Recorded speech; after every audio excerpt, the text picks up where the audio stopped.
맞이한 4월 한 달 여러분의 삶이 하나님의 은혜와 긍휼과 평강으로 가득한 그런 복된 달이 되기를 바랍니다.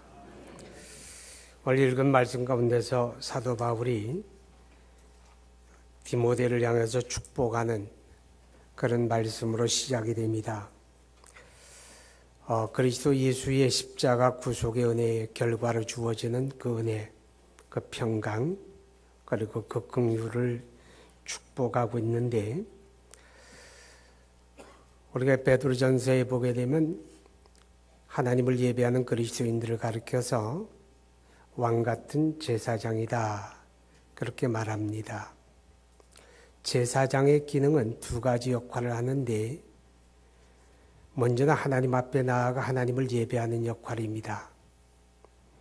하나님을 예배하는 사람들이 돌아서서 하나님의 백성들을 또 축복하게 되지요. 그래서 예배와 축복은 하나의 묶음으로 가는 것입니다. 마태복음 10장에 보게 되면 예수님께서 그의 제자들을 둘씩 짝을 지어서 여러 곳으로 또 전도하러 보냅니다. 그러면서 그들에게 말씀하기를 어느 마을이나 어느 집에 들어가거든 먼저 그 집에 복을 빌어라. 너희가 비는 복이 그 집에 합당하면 그 집이 임할 것이고 합당하지 아니하면 너희에게 되돌아온다. 그렇게 말씀을 하십니다. 하나님의 백성들에게 축복하라고 말씀을 하는데 그 이유는 우리가 하나님을 예배하는 자들이기 때문에 그렇습니다. 하나님 앞에서 하나님을 배우는 자들이기 때문에 우리는 또 다른 사람들을 축복할 수 있는 자들이다. 그런 의미가 됩니다. 4월 한 달 여러분의 입술에 그런 축복의 말이 가득하기 바랍니다. 여러분의 주변에서 만나는 모든 사람들을 여러분은 하나님을 배우는 자로서, 예배자로서 마음껏 축복할 수 있기를 바랍니다. 하나님의 사람들의 입술에 있어서 안 되는 말 가운데 하나는 독한 말입니다. 남을 비난하는 말입니다. 욕된 말입니다. 그런 말은 다 지워버리고 오직 축복의 말이 가득한 그런 복된 달이 되기를 바랍니다.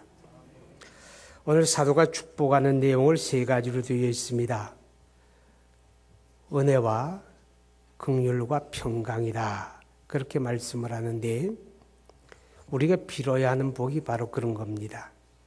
여러분, 은혜라고 하는 말은 하나님이 죄인을 그 죄에서 구원하시는 것을 은혜다. 그렇게 말씀하지요. 만약의 경우에 우리에게 하나님의 구원이 없다면 우리 인간은 참 가장 불행한 존재일지도 모릅니다. 모든 동물은 자기 욕망대로 살다가 그 삶이 맞춰지겠죠. 그런데 인간은 자기 욕망대로 사는 게 아닙니다. 여러 가지 관계 속에서 우리는 할 수 있는 일이 있고 해서 안 되는 일이 있고 이런저런 윤리적인 기준이 있고 그렇게 살잖아요. 사람은 그렇게 사람되게 살아야 하는 이유가 뭡니까? 여러분, 우리는요, 육체의 생명이 죽음으로 끝나는 존재가 아니라는 거죠. 우리는 영혼을 가진 존재입니다. 비록 우리 육체의 삶이 끝나고 육체의 생명이 다해도 내 영혼은 영원히 하나님 앞에 서게 됩니다. 우리 영혼이 죄를 따라 하나님의 심판을 받게 되면 우리는 영원한 지옥에 들어가는 거죠. 우리가 세상을 살면서 잠깐 사는 삶인데도 힘든 일이 있고 어려운 일이 있고 고민스럽고 잠 못 이루는 일이 있어요. 힘들어 하잖아요. 벗어나고 싶어 하고 그러는데 만약 우리가 영원한 날에 하나님의 심판을 받고 우리가 지옥불에 들어간다면 감당할 수 없는 일 아닙니까? 그런데 우리를 그 죄와 멸망에서 구원해 주시는 것이 그게 바로 하나님의 은혜입니다. 죄인을 그 죄에서 구원할 수 있는 이는 하나님밖에 없어요. 마가복음 10장에 보게 되면 예수님께서 부자가 천국에 들어가는 게 낙타가 바늘귀로 들어가는 것보다 어렵다 이렇게 말씀을 해요. 그랬더니 예수님의 제자들이 깜짝 놀랍니다.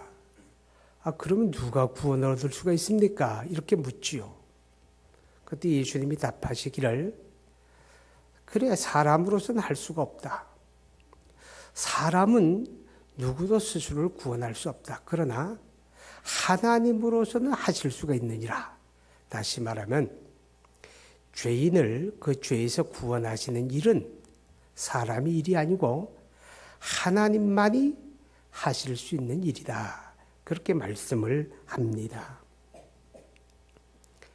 범죄하고 타락한 인간은 자기 노력으로 자기 죄를 해결한다거나 자기 노력으로 구원할 수 있는 방법이 전혀 없다고 하는 것입니다.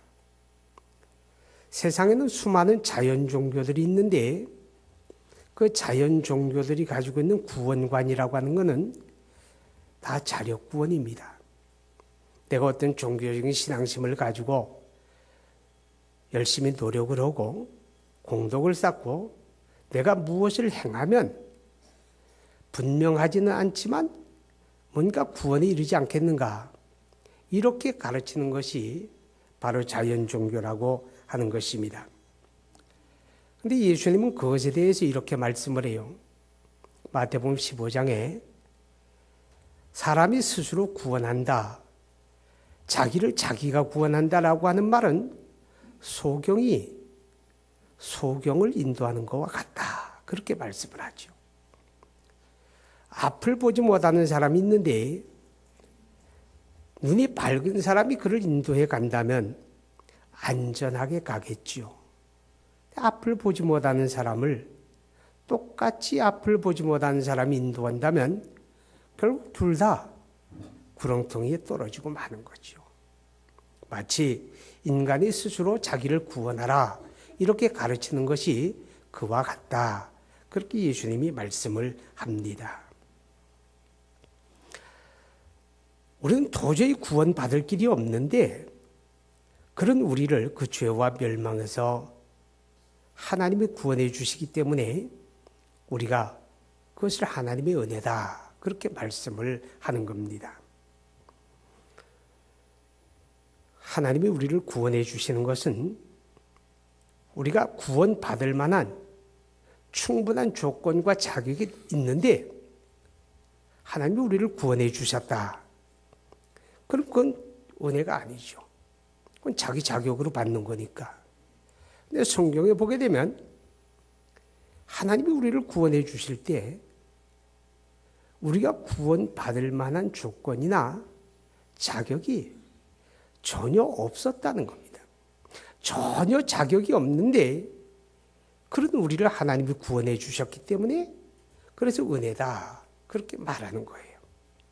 로마서 5장에 보면 우리가 아직 죄인 되었을 때에 그리스도께서 우리를 위하여 죽으심으로 우리에게 대한 하나님의 사랑을 확증해 주셨다. 이렇게 말씀을 해요. 자, 여러분 여기서 우리가 아직 죄인 되었을 때라고 하는 말은 아무 자격이 없는 자. 하나님이 우리를 구원해 주지 않는다고 해서 우리가 하나님이 아쉬울 게 없었는데 우리에게 아무런 조건이 없었는데 아무런 자격도 없었는데 그런 우리를 하나님이 구원해 주셨다. 그래서 은혜다. 그렇게 말하는 겁니다. 그리고 우리를 구원해 주시는 것이 하나님의 은혜라고 하는 것은 오직 믿음으로 구원을 얻기 때문에 그렇습니다. 만약에 하나님이 우리에게 너희가 십계명을 지켜라. 그런 걸 잘 지키면 구원받는다. 이렇게 말씀을 하셨고 우리가 그것을 잘 지켜서 구원을 받는다면 그거는 뭐예요? 그건 은혜가 아니에요. 그건 우리 노력의 결과지요. 그런데 범죄하고 타락한 인간은 우리의 구원을 위해서 할 수 있는 일이 아무것도 없어요. 그리고 우리는 아무것도 한 일이 없어요. 아무것도 한 일이 없고 아무것도 할 수 있는 일이 없는데 다만 그리스도 예수를 믿음으로 구원받는 겁니다. 우리의 구원을 위해서 필요한 모든 것은 하나님이 그리스도를 통하여 다 해주신 거예요. 다 해주시고 다만 하나님이 그리스도 예수를 통하여 해주신 그것을 믿음으로 받아들이라는 거예요. 이렇게 믿음으로 얻는 구원이기 때문에 우리가 얻는 구원은 오직 하나님의 은혜다. 그렇게 우리는 고백을 하는 것입니다. 그래서 성경이 너희가 그 은혜를 인하여 믿음으로 말미암아 구원을 받았으니 이것이 하나님의 은혜다. 그렇게 깨닫게 하는 것입니다. 그리스도 예수를 믿고 구원받은 하나님의 사람들은 이 땅에 살아가는 삶에서 우리가 믿음을 지키고 혹은 하나님의 나라를 위해 헌신하고 우리 삶에서 누리는 모든 것들도 하나님의 은혜라는 것입니다. 가령 여러분이 그리스도 예수를 믿고 그리고 믿음을 지켜 삽니다. 우리가 믿음을 지켜 사는 건 아주 귀한 일이에요. 그런데 우리의 의지는 우리 믿음을 지켜서 살 만큼 그렇게 굳건한 의지를 가지고 있지 않습니다. 우리의 감정 기복이 얼마나 심한지 모릅니다. 아침에 생각이 다르고 저녁에 생각이 다릅니다. 아주 변덕스럽습니다. 이렇게 변덕스러운 우리가 어떻게 그 믿음을 지켜 살까 하는 겁니다.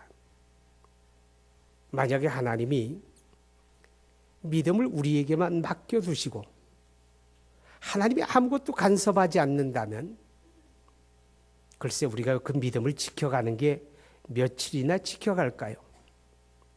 그럼에도 불구하고 우리가 연약함에도 이 믿음을 지켜가는 것은 하나님이 붙들어 주시고 간섭해 주시고 함께 해 주시는 은혜가 있기 때문에 우리가 믿음을 지켜가는 거예요. 그래서 믿음을 지키는 것도 은혜입니다.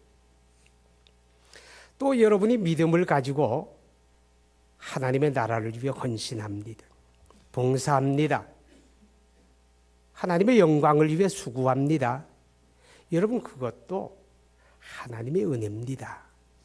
하나님의 은혜가 아니면 우리 감당할 수가 없습니다. 우리가 이 땅에 살면서 하나님의 자녀로서 누리는 모든 삶이 전부 다 하나님의 은혜다 하는 사실을 우리는 기억해야 합니다. 이렇게 그리스도 예수 안에서 하나님의 은혜를 입은 저와 여러분에게 성경은 그 은혜를 감당하라고 말합니다. 너희가 하나님의 은혜를 헛되이 받지 말라. 그 말은 은혜를 감당하라. 은혜를 감당하는 건 다름이 아니라 우리가 믿음으로 사는 겁니다.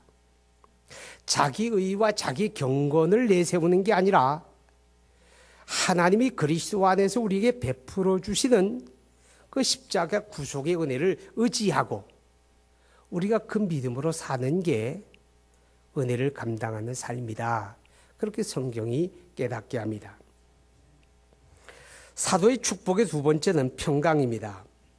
자, 여러분, 우리가 이 세상을 사는 삶에서 평강이 얼마나 중요한지 모릅니다. 불면증으로 잠을 이루지 못하는 사람들이 있습니다. 마음의 평강이 없기 때문에 그래요. 근심이 가득하기 때문에 그렇습니다. 우울증으로 어려움을 당하는 사람들이 있습니다. 마음속에 평강이 없어 그렇습니다. 우리 마음에만 아니라 우리 생활 속에도 평강이 아주 중요합니다. 그런데 이상하죠. 현대인들은 물질의 풍요를 누리고 산다고 말합니다. 먹을 게 없고 입을 게 없고 잠자리가 없고 그래서 근심하고 걱정하는 거 아니에요. 물질의 풍요를 누리고 사는데 정작 그 마음속에 있어야 될 평안은 없는 겁니다. 좋은 환경을 우리가 돈으로 만들 수가 있죠. 그러나 좋은 환경 속에 있다고 해서 내 마음속에 평안이 있는 건 아닙니다.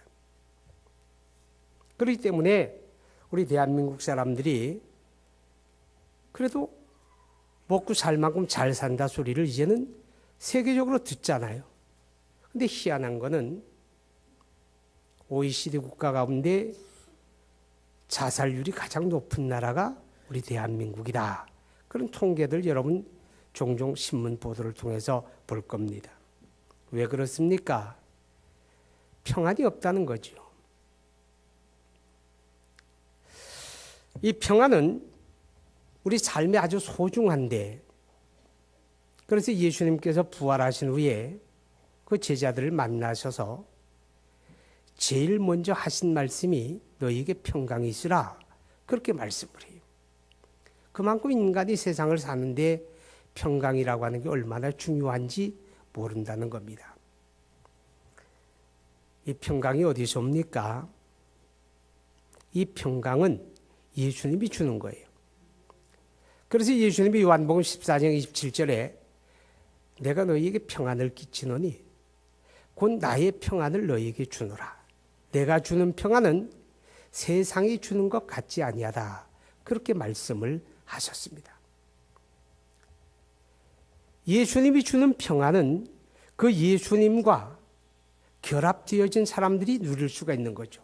다시 말하면 그리스도 예수를 구주와 주님으로 영접하고 그 십자가 구속의 은혜에 접촉되어 살아갈 때 그 평안이 내게 주어지게 된다 그 말이죠. 나는 예수를 믿습니다. 고백할지라도 내 삶이 예수 안에 있지 아니하고 내가 보는 것, 듣는 것, 생각하는 것 그런 것들이 전부 다 우리가 세상만을 바라보고 산다면 믿음을 고백할지라도 우리 주님이 주신 평안이 내 안에 있지 아니합니다.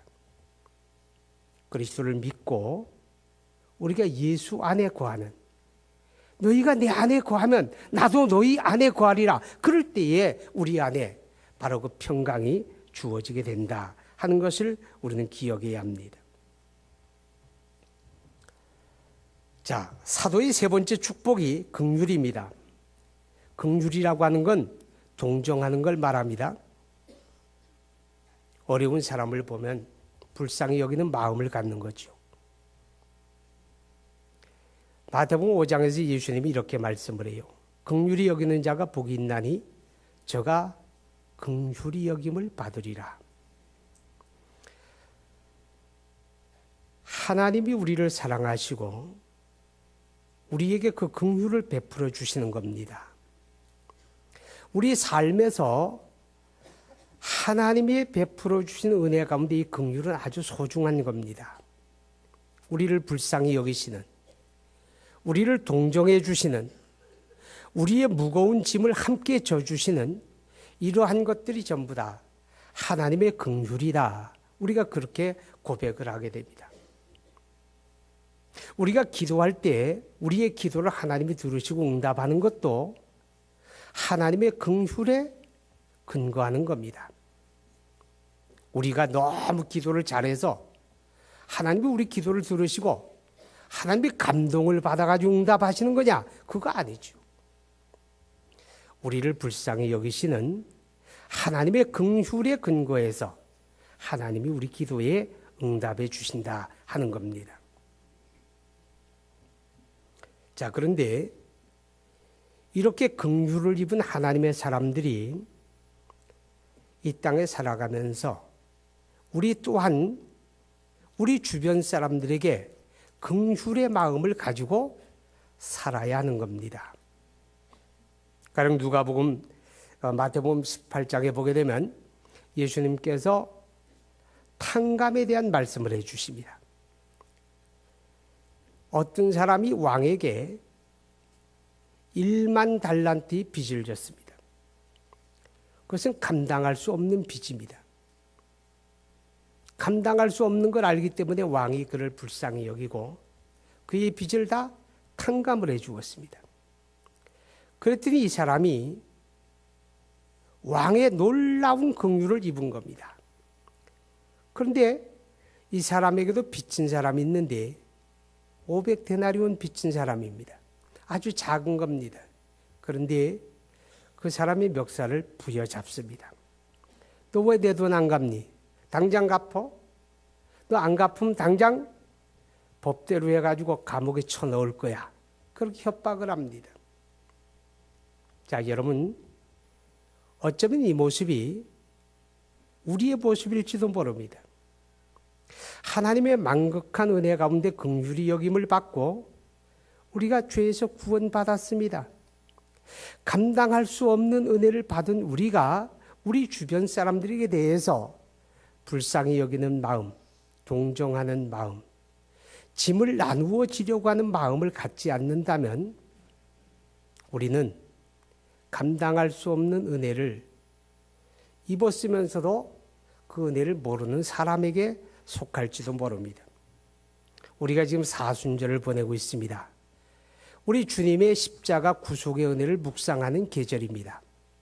여러분, 나만 바라보지 말고 내 주변에 어려운 사람들, 고통당하는 사람들, 내 손길을 필요로 하는 사람들, 우리가 그들을 한번 눈여겨보시기 바랍니다. 내가 그들과 더불어 나눌 것은 무엇인가? 나의 작은 섬김과 나의 나눔이 그들에게는 용기가 되고 위로가 되고 힘을 줄 수 있다고 하는 사실을 우리가 기억을 해야 합니다. 이제 말씀을 마치려고 합니다. 누가복음 10장에 보면 예수님이 그런 말씀을 합니다. 어떤 사람이 예루살렘에서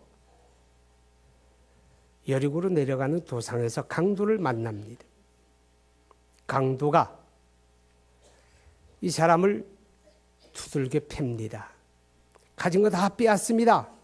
그리고 다 죽어가는 사람을 거리에 방치하고 도망갑니다.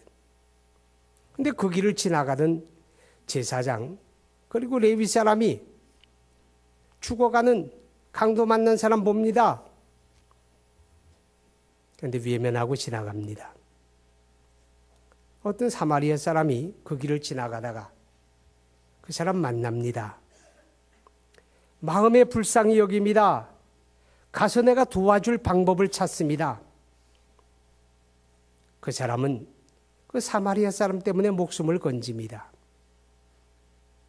방치하면 죽을 텐데 돌아보면 삽니다. 여러분, 이 사순절 기간에 우리가 하나님의 만극한 은혜를 입었으니 우리 또한 우리 주변을 돌아보는 일에 여러분 긍휼히 여기는 마음을 가질 수 있기 바랍니다. 오늘 사도가 축복하는 세 가지 내용, 은혜와 긍휼과 평강, 이 복이 그리스도 예수 안에서 여러분의 삶 속에 가득할 수 있기를 바랍니다. 기도합니다. 하나님의 은혜와 사랑을 감사합니다.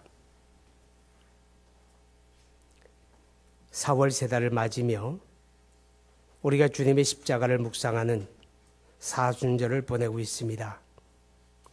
하나님이 내게 베풀어 주신 그 은혜가 무엇인지 우리가 바르게 깨닫고 알게 하여 주옵소서. 또한 우리가 그리스도 예수의 십자가 구속의 은혜로 말미암아 하나님의 평강을 누리며 우리 하나님의 긍휼을 누리며 살게 하심을 감사합니다. 주님의 십자가를 바라보는 모든 하나님의 권속들 마음속에, 생활 속에, 삶 속에 이 평강이 가져가기를 바랍니다. 하나님, 우리가 이 긍휼을 입었으니 우리 또한 우리 주변 사람들에게 긍휼히 여기는 눈을 갖게 하시고 힘들고 어려워하는 사람들 무관심하지 아니하고 우리가 베풀고 나누며 우리가 격려하며 위로하며 쓰러져 있는 그들을 이렇게 세울 수 있는 저희들 되게 하여 주옵소서. 그래서 이 4월이 하나님의 은혜를 감당하는 한 달이 되기를 간절히 원하고 예수님 이름으로 기도하옵나이다.